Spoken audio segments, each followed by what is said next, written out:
let's get started. Let's get started.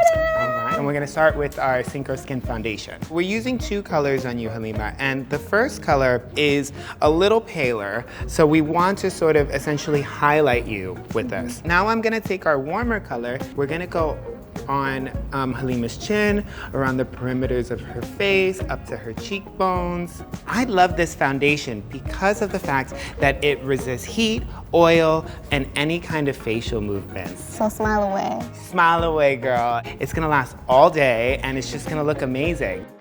So we are going to sculpt you now with the Correcting GelStick Concealer. You can really sort of get in there and sculpt.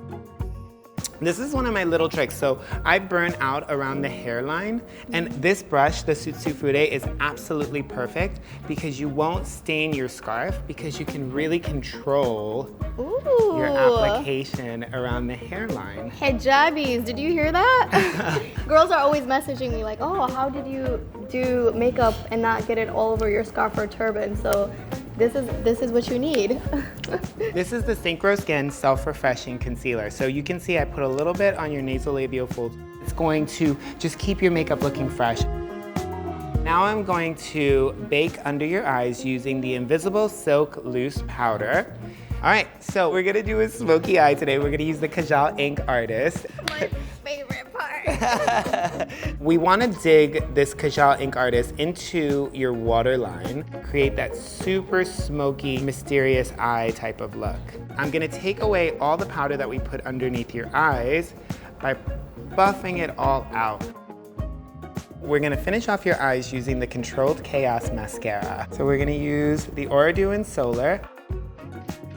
We're going to use the Minimalist Whip Powder Blush in Ico, and it's gonna give us a little bit of warmth on the cheek so it keeps your skin just looking really, really, really fresh. So we're gonna finish off the look with the ColorGel LipBalm. Why I really like this is it's super moisturizing, it has shea butter, and it's really just like a tinted lip balm. I'm just gonna do a quick finish with our Hanasubake Hake brush, and Halima, you're done.